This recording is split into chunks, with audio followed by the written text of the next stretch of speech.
ဆရာတဲ့ကိုယ့်အကိုနှုတ်ရင်ရောဘာဖြစ်နိုင်တော့ဗျာတဲ့ပိုးစားနေတော့အရန်ခဏခဏကိုက်နေလို့ပါတဲ့နာနေတဲ့ခါပါရာစီတမောတောက်နေရတယ်ပေါ့နော်သွားဆေးကန်းကိုသွားခြင်းပဲတဲ့တင်မောပေါ်မှာမလို့ခဏတင်မောကလည်းတဲ့တခါမှလည်းကမ်းမကတ်ပါဘူးတဲ့ပြန်လာဖို့ကလည်း9 လလောက်လိုသေးတယ်ပေါ့နော်ဒီတော့ကျွန်တော်တခုပြပြမယ်ပေါ့နော်သွားပိုးစားပြီဆိုရင်ပေါ့နော်သွားပိုးစားပြီဆိုရင်သွားရဲ့ခေါင်းပိုင်းတွေကပဲ့ပြီးတော့မှကြွေလာတယ်ပေါ့နော်ကြွေကျလာတဲ့ခါမှာဒီသွားကအကျောတွေကိုပျက်စီးပြီးတော့ကိုက်လာတယ်ပေါ့နော်ကိုက်လာတယ်ဆိုတော့အဲ့လိုမျိုးသွားတွေကကျတော့ခိုင်နေတာများတယ်ပေါ့နော်ခိုင်နေဆိုတော့တော်တော်ကြီးကို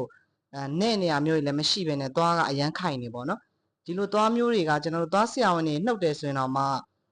ခက်ခဲနှုတ်ရတာပေါ့နော်ဒါတော့မှကျွန်တော်တို့ထုံစေးပေးပြီးတော့မှ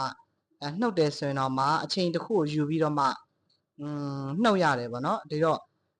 ကွမ်နကိုနှုတ်ဖို့ဆိုတာတော့တိတ်တော့မလွယ်ဘူးပေါ့နော်ကွမ်နကိုနှုတ်ဖို့ဆိုတာသွားကအရန်ခိုင်နေရဖြစ်တဲ့အတွက်ကွာကိုနှုတ်တယ်ဆိုရင်လွယ်တော့မလွယ်ဘူးအရန်ကိုခံရမှာပေါ့နော်ဒီတော့သွားနဲ့နေပြီဆိုရင်တော့နှုတ်မယ်ဆိုရင်အခြေအနေတစ်ခုရှိတယ်ယောဂပိုးမဝင်အောင်ပေါ့နော်ဘယ်လိုနှုတ်ရမလဲဆိုတာကျွန်တော်ပြပြပေးမယ်ဒီ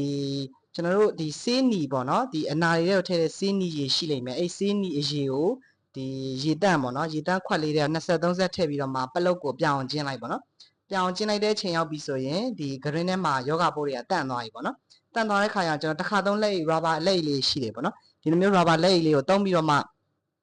ပြင်ပပစ္စည်းနဲ့တော့နှုတ်တာမကောင်းဘူးပေါ့နော်ကွာနကိုနှဲ့ပြီးတော့နှုတ်ကြည့်ပေါ့တကယ်လို့လှုပ်နေခဲ့ရင်ပေါ့နော်လှုပ်နေခဲ့ဆိုရင်နှဲ့ပြီးတော့မှအဲ့လိုမျိုးနှုတ်တယ်ဆိုရင်တော့အဆင်ပြေနိုင်ပါတယ်နော်ဒါဟာနဲ့နေမှာပေါ့နော်နဲ့နေမှာသွားကိုဟိုပေါ့တင်မောကပ်ဖို့ကလည်းတော်တော်လိုသေးရဆိုတော့ဒီလိုမျိုးလေးအကြံပေးတာပေါ့နော်တကယ်လို့သွားကအရန်ခိုင်နေဆိုရင်တော့ကွာနကိုစူးစမ်းပြီးတော့မနှုတ်ပါနဲ့ဒါအရန်ကိုခံရမဲ့ဒီ